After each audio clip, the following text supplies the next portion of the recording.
सद्गुरु को प्रणाम। जय श्री श्याम। कल लास्ट के 2 दिन मैंने आपको जो बताया है वो कैसे यदुकुल को कैसे ऋषियों का शाप मिला था, ये बताया मैंने आपको।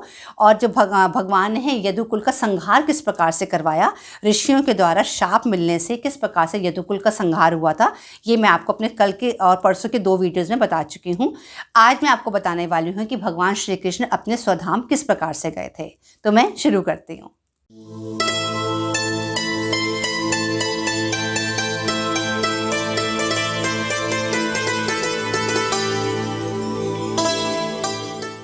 जैसे कि मैंने आपको कल बताया था कि जब सारा यदुकुल का संहार हो गया था, उसके बाद बलराम जी जो थे वो भी एकाग्रचित्त होकर अपनी एक जगह बैठ जाते हैं और वहीं पर अपने स्व इच्छा से अपने प्राण को त्याग देते हैं।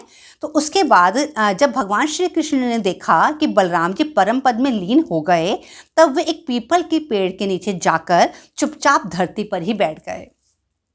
भगवान श्री कृष्ण ने उस समय अपनी अंग कांति से चतुर्भुज धारण कर रखा था, मतलब उन्होंने अपना जो 4 उनकी भुजाएं हैं वही रूप के अंदर भगवान पीपल के पेड़ के नीचे बैठे हुए थे और अग्नि के समान दिशाओं को प्रकाशमान बना हुआ था। उस समय वर्षाकालीन मेघ के समान सांवरे शरीर से सोने के समान ज्योति निकल रही थी। वक्ष स्थल पर श्रीवत्स का चिन्ह शोभायमान हो रहा था। वे रेशमी पीतांबर की धोती और वैसे ही दुपट्टा धारण किए हुए थे। मुख कमल पर सुंदर मुस्कान, कपोलों पर नीली नीली अलकें बड़ी ही सुहावनी लग रही थी। कमल के समान सुंदर सुंदर एवं सुकुमार नेत्र थे। कानों में मकराकृत कुंडल झिलमिला रहे थे। कमर में करधनी, कंधे पर यज्ञोपवीत, माथे पर मुकुट, कलाइयों में कंगन, बाहों में बाजूबंद, वक्ष स्थल पर हार, चरणों में नुपुर, उंगलियों में अंगूठियां और गले में कौस्तुभ मणि वे शोभायमान हो रही थी। घुटनों तक वनमाला लटक रही थी। शंख, चक्र, गदा और आयुध मूर्तिमान होकर प्रभु की सेवा कर रहे थे। उस समय भगवान अपनी दाहिनी जांघ पर बायां चरण रखकर बैठे हुए थे। लाल लाल तलवा रक्त कमल के समान चमक रहा था। मतलब यहाँ पर जो ध्यान देने वाली बात यह है कि भगवान श्री कृष्ण जब अपने धाम जा रहे थे तो उन्होंने अपना ओरिजिनल रूप धारण कर लिया था।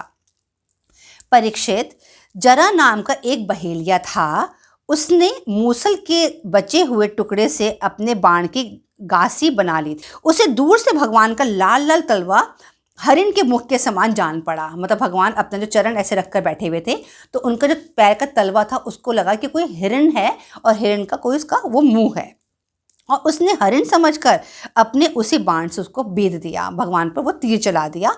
और ये तीर कौन सा था? वही तीर जो मैंने आपको बताया। इसका मतलब जो यदुकुल को जो शाप मिला था उस शाप को भगवान ने अपने ऊपर भी लिया, क्योंकि भगवान भी यदुवंशी ही थे।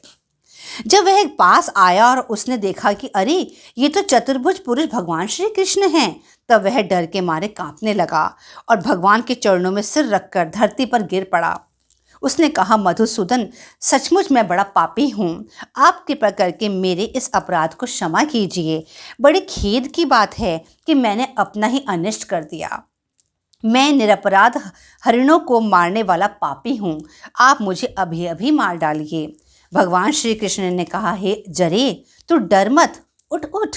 यह है तो तूने मेरे मन का काम किया है। जा, मेरी आज्ञा से तू उस स्वर्ग में निवास कर जिसकी प्राप्ति बड़े बड़े पुण्यवानों को होती है।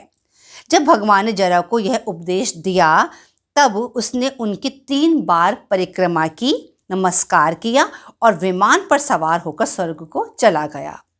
भगवान श्री कृष्ण का सारथी दारुक उनके स्थान पर का पता लगाता हुआ उनके द्वारा धारण की हुई तुलसी की गंध से युक्त वायु सूंघकर और उससे उनके होने का स्थान अनुमान लगाकर सामने की ओर से आया।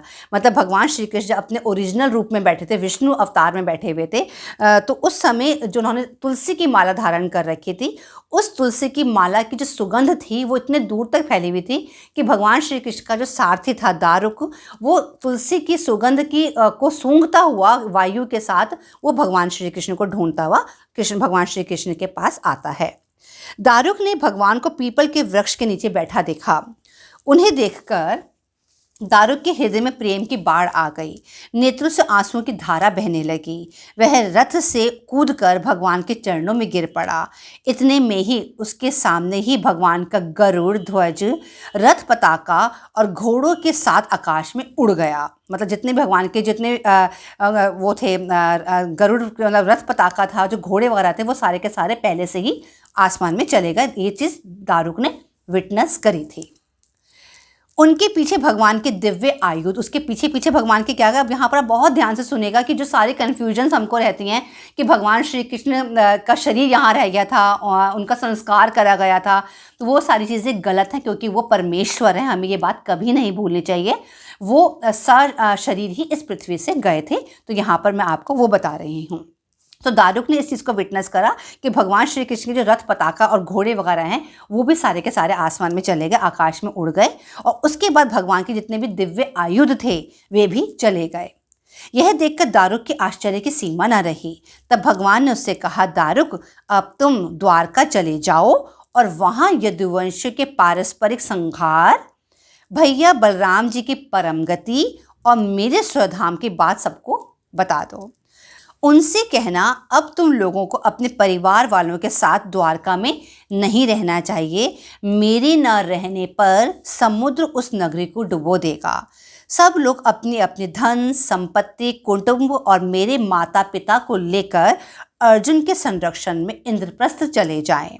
दारुक, तुम मेरे द्वारा उपदेशित भागवत धर्म का आश्रय लो और इस दृश्य को मेरी माया की रचना समझकर शांत हो जाओ।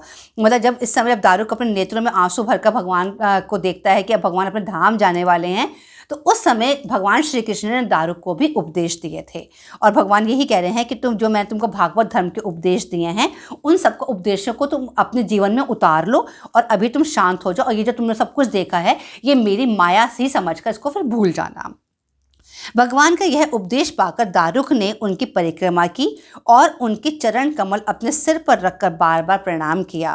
उसके बाद वह उदास मन से द्वारका चला गया और वहां जाकर सबको भगवान के स्वधाम गमन व यदुवंश के संहार की बात कही व बाकी बचे हुए लोगों को अर्जुन के संरक्षण में इंद्रप्रस्थ जाने को कहा।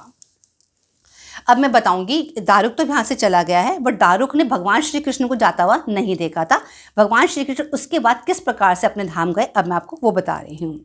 श्री सुखदेव जी कहते हैं, परीक्षित, दारुक के चले जाने पर ब्रह्मा जी, शिव पार्वती, इंद्रादि लोकपाल, मरीचि आदि प्रजापति, बड़े बड़े ऋषि मुनि, पितर, सिद्ध चारण, गंधर्व, विद्याधर, नाग चारण, यक्ष, राक्षस, किन्नर, अप्सराएं तथा गरुड़ लोक के विभिन्न पक्षी एवं मैत्रेय आदि ब्राह्मण भगवान श्री कृष्ण के परमधाम प्रस्थान को देखने के लिए बड़ी उत्सुकता से वहां आए। उनके विमानों से सारा आकाश भर गया था। उस समय स्वर्ग से नगाड़े बजने लगे और आकाश से पुष्पों की वर्षा होने लगी। भगवान ने अपने विभूति स्वरूप देवताओं को देखकर अपनी आत्मा को उनके स्वरूप में स्थित किया और अपने नेत्र बंद कर लिए। भगवान की गति मन और वाणी के परे है। तभी तो जब भगवान अपने धाम जाने लगे, तब ब्रह्मादि देवता भी उन्हें न देख सके। इस घटना से उन्हें बड़ा ही विस्मय हुआ।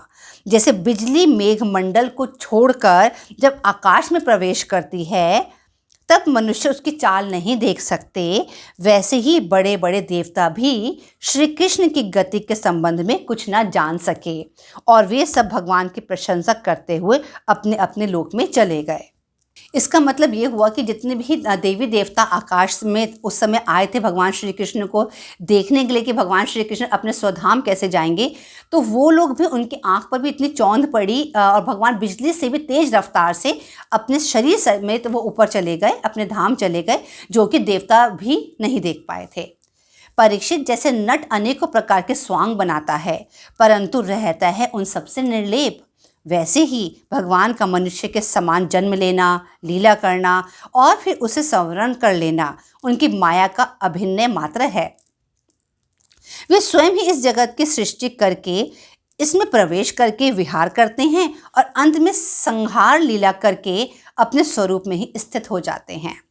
यदि वह चाहते तो अपने शरीर को इस संसार में बचा सकते थे, परंतु उन्होंने ऐसी इच्छा नहीं की, क्योंकि इससे वह मानव को यह संदेश देना चाहते थे कि शरीर रखने की चेष्टा करना व्यर्थ है और इसे एक दिन समाप्त ही होना है।